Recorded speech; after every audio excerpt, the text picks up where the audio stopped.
Bonjour, aujourd'hui je vous propose un petit exercice dont l'objectif c'est d'utiliser un, une, des, deux, en sachant qu'ici il s'agit des articles définis, vous les connaissez bien.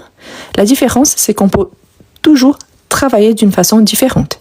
Et si au lieu d'accompagner un nom directement, on va travailler dans des phrases du quotidien. Vraiment, on pourrait trouver n'importe où. D'accord ? Bien. Je compte sur vous et on commence.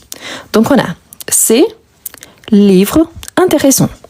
Donc on dit c'est un livre intéressant. C'est une livre intéressant. C'est des livres intéressants ou c'est de livres intéressants. Parfait. Pourquoi ? Parce qu'en général, les articles indéfinis ici, ils accompagnent un nom. Ils sont aussi connus en tant que déterminants parce qu'ils déterminent si un nom il est masculin ou féminin, singulier ou pluriel.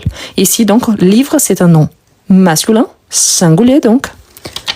C'est un livre intéressant. Ensuite, on a ce sont maisons. Ce sont maisons. Donc, ici, il y a une particularité. Vous voyez que dans la phrase 1, on a c'est. Dans la phrase 2, on a ce sont. Donc, on a les pluriels de c'est, on a ce sont. Vous voyez pourquoi ? Parce que maison, on a la marque du pluriel. On a le S à la fin. Oui, parfait. Donc, ce sont des maisons. Parfait. Voici problème difficile. Voici problème difficile. Donc, voici un, une, des ou deux problèmes difficiles.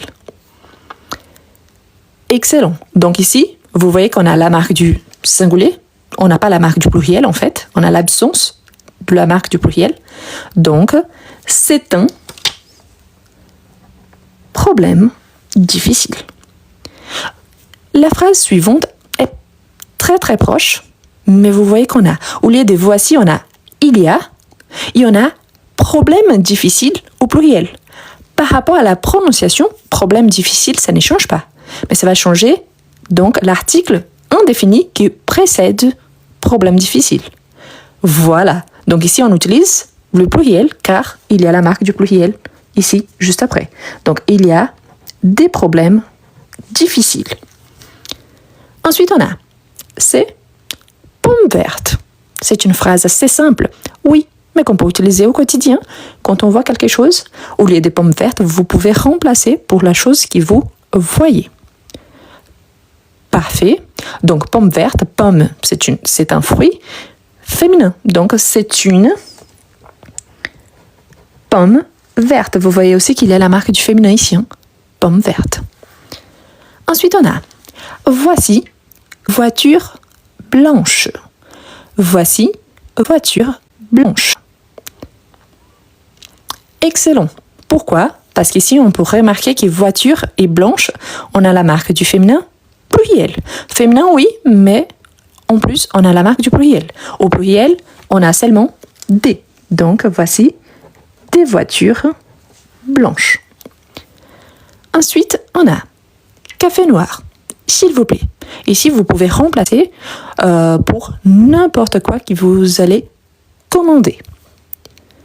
Excellent. Donc, on n'a pas marque du pluriel, on a plutôt donc le singulier. Un café noir, s'il vous plaît. Vous avez remarqué que tous, j'écris avec minuscule. Ici, je commence avec une majuscule. Oui, le U, il est un petit peu plus grand. Pourquoi ? Parce que c'est le début de ma phrase. Je commence toujours par une majuscule. Voilà, bonne idée.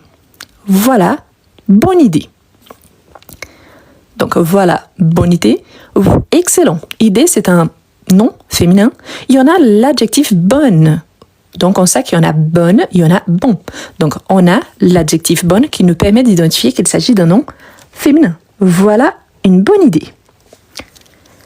Ensuite, on a voilà, très joli chat. Voilà, très joli chat.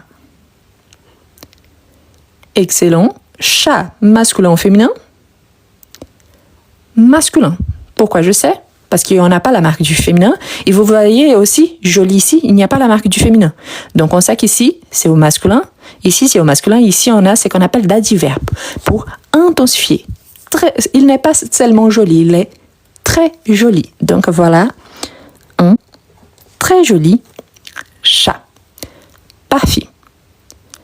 Ensuite, on a il y a très belle maison. Il y a très belle maison. Excellent. Pourquoi? Maison, c'est les noms ici de notre phrase.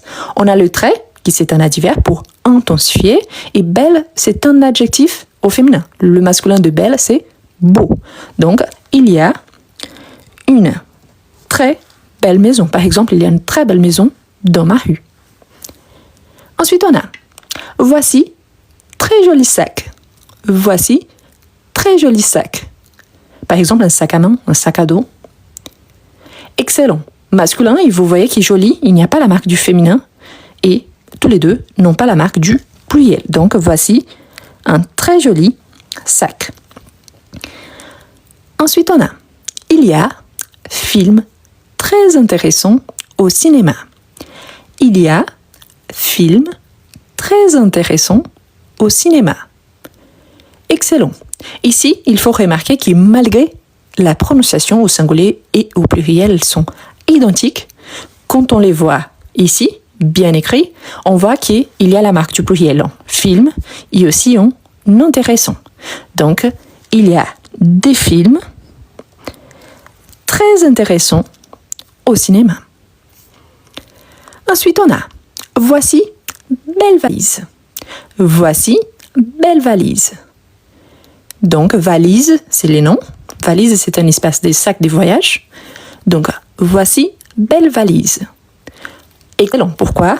Il n'y a pas la marque du pluriel et belle, c'est aussi féminin. Donc, voici une belle valise. Ensuite, on a il y a robe noire. Il y a robe noire. Super. Robe, c'est un vêtement. C'est un vêtement, un nom féminin.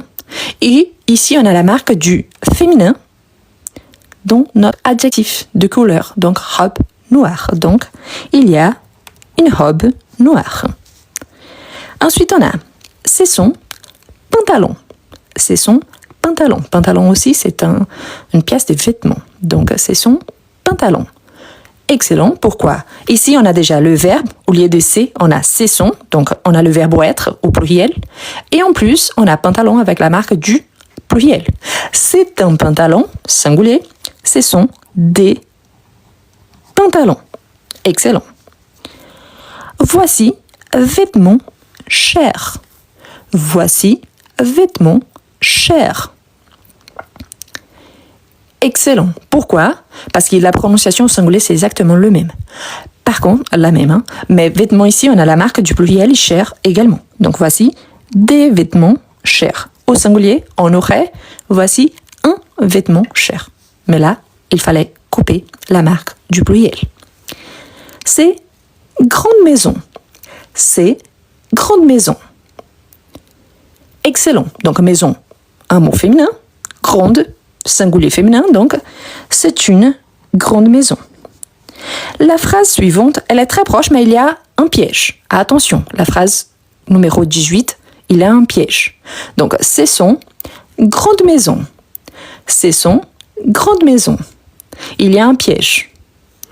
Attention. Voilà, tout le monde est tombé dedans. Et je vous explique.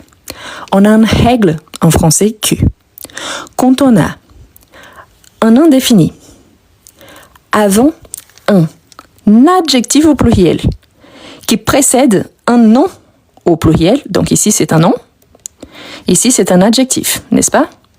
Quand on a ici un indéfini ou un partitif, on enlève le S du D. Donc on dit ce sont deux grandes maisons. Et là, vous pouviez me dire, mais non, mais c'est le pluriel, on doit faire l'accord. Oui, sauf qu'il y a cette règle-là. Donc, si l'adjectif précède les noms, et ici, j'ai soit un indéfini, un article indéfini, ou un article partitif, le S, il est supprimé. Il y a des exceptions, oui, quand ici, on a une préposition. Par exemple, la couleur des grandes maisons. Donc ici, la couleur des grandes maisons, des, c'est une préposition.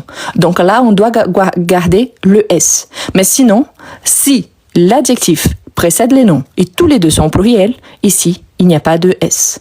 Donc c'est pour ça que c'est intéressant. On est toujours en train d'apprendre quelque chose de nouveau. C'est une règle qui beaucoup de gens, ils font vraiment des erreurs là-dessus. Pourquoi? Parce que c'est une règle il faut savoir qu'il s'agit seulement des articles, soit indéfinis, soit partitifs, mais pas quand il s'agit d'une préposition. Donc c'est pour ça que c'est intéressant également. Bien. Ensuite, on a voici gentil chat. Voici gentil chat. Excellent. Donc chat, on sait déjà que c'est un mot masculin, c'est le nom d'un animal. Donc, et gentil, c'est un adjectif. Donc voici un gentil chat. Le L ici, on ne prononce pas, ok? Gentil chat. Ensuite, on a c'est belle montagne. C'est belle montagne. Excellent. Pourquoi? Montagne, c'est un mot féminin. Et avant, on a belle, qui c'est un adjectif féminin. Donc, c'est une belle montagne. Excellent. Quel était notre objectif avec cet exercice? Tout d'abord, d'utiliser les articles indéfinis en contexte, des phrases qu'on pourrait vraiment trouver au quotidien. Vous pouvez élargir ces phrases-là, justement pour passer du niveau A1 au niveau A2, au niveau B1, au niveau B2 ou plus. Ce sont des phrases que vous pouvez adapter, donc c'est intéressant quand même. Et au-delà de ça, savoir que parfois on a des règles qui changent par rapport à ce qu'on est déjà habitué, d'accord? Donc, ce n'est pas parce que « Ah, mais j'ai appris… » Ok, mais il y a les règles qui parfois, il s'agit vraiment des exceptions, d'accord? Bien.